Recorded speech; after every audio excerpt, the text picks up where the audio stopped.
आज का जो टॉपिक है वो आईएसपी पिनआउट्स कैसे बनाएं। तो बीजे 153 यूएफएस का आईएसपी पिनआउट बनाना है। इसके लिए मुझे प्रैग्माफिक्स के अंदर इसका डेटा शीट मिल गया।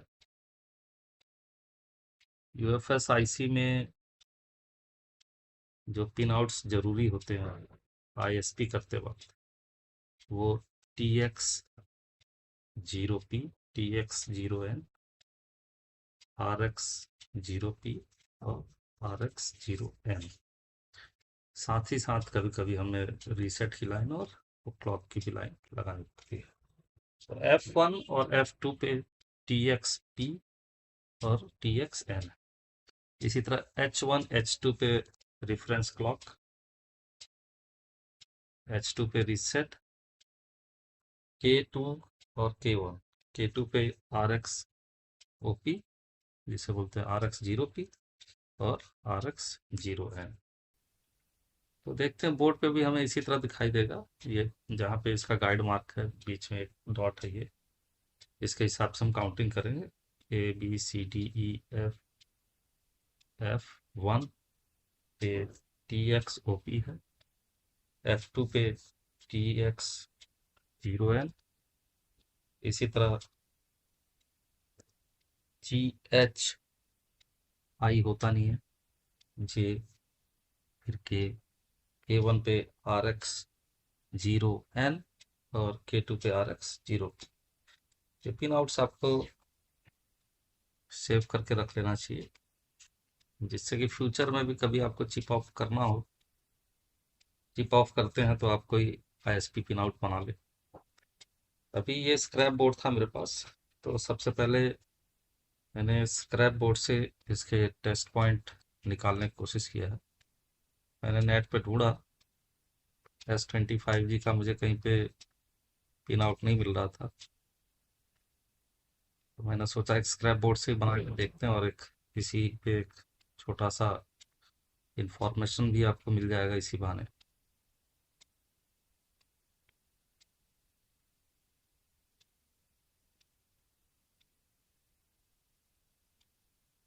तो TXOP ट्रेस करता हूँ इसमें। मुझे जो बजर आता है वो इस पिन पे आता है बजर, सेकंड लाइन में, ये यहाँ पे, यहाँ पे मीटर में बजर आ रहा है, यानी कि ये ट्रेड। दूसरी लाइन में जो दूसरा है वो TX0P, TX0P, TX0P।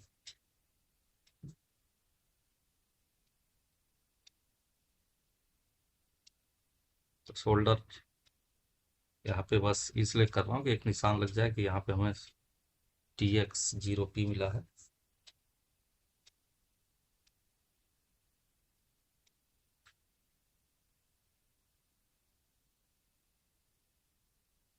ये TX0P हो गया।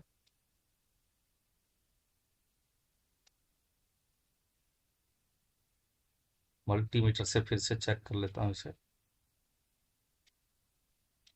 क्लियर कर लेते हैं। F1, F1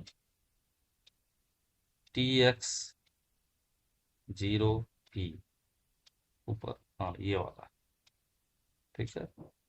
जस्ट इसके आगे F2 है, F2 पे TX0N है, F2 पे TX0N।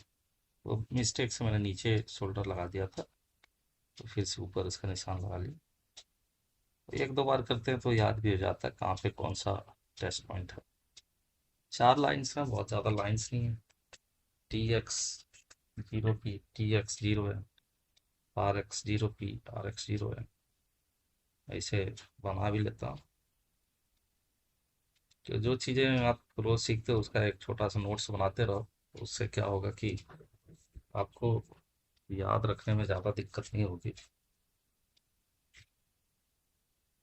तो ये है TX0P। मल्टीमीटर से फिर ट्रेस करता हूँ।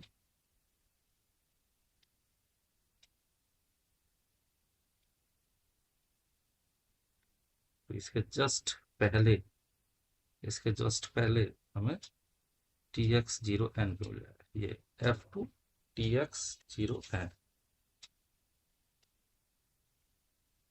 इससे पहले वाले पे ही हम TX0N लिख लेंगे।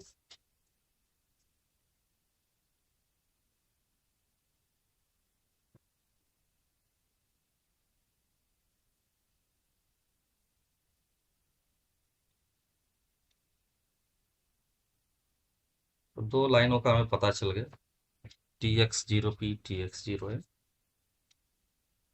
ये ट्रेस करते हैं और reset reference clock RX0N RX0P, इन ट्रैक्स को भी ट्रेस कर लेते हैं।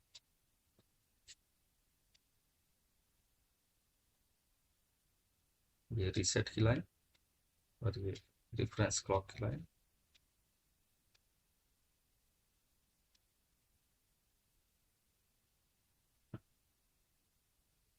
तो ISP UFS के ISP पिन आउट्स इस तरह से आप बना सकते हो खुद से ही। बोर्ड आपको दिखाई दे रहा होगा, इस पे अभी तक UFS निकला नहीं है। मैंने सोचा डायरेक्टली इसी पे जंपर करके चेक करूंगा क्या कंडीशन है। तो केवल सील्ड काटा है, IC अभी तक निकाला नहीं है मैंने,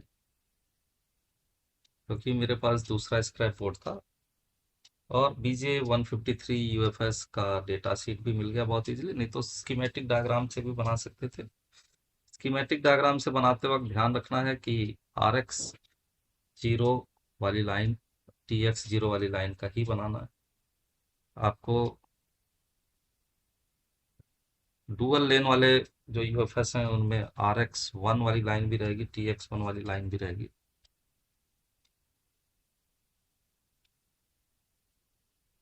प्रेस कर लिया हमने। ये रीसेट की लाइन थी, इसके ऊपर रेफरेंस क्लॉक की है, और ये RX0P और RX0N। तो इस तरह से हमने सारे ट्रैक ढूंढ लिए और ISP पिन आउट्स भी बना लिया। अब वीडियो बहुत ज़्यादा लंबा हो जाएगा, इसलिए मैंने इसे इसके बाद थोड़ा स्पीड में चलाया है। अब आप सबको दिखाई दे रहा होगा कि मुझे कहाँ पे स्क्रैच करना है। ठीक है, ये TX0P, इसके सामने मतलब नीचे TX0N है, फिर रीसेट है, फिर नीचे ये RX0P है और उसके ऊपर RX0N। बहुत इजी सा इसका पिन आउट्स है। तो पिन आउट्स के साथ साथ आज मैंने नया ISP मॉडिफिकेशन भी किया था, जिसमें कि eMMC में 51 किलो ओम्स के रेजिस्टेंस निकाल दिए थे पुल अप वाले, जो कि CMT और डेटा डेट जीरो की लाइन में लगा हुआ था। फिर जो रीसेट की लाइन है वहाँ पे 0 ओम्स का रेजिस्टेंस लगा था, वहाँ 47 ओम्स लगा दिया। और इसके बाद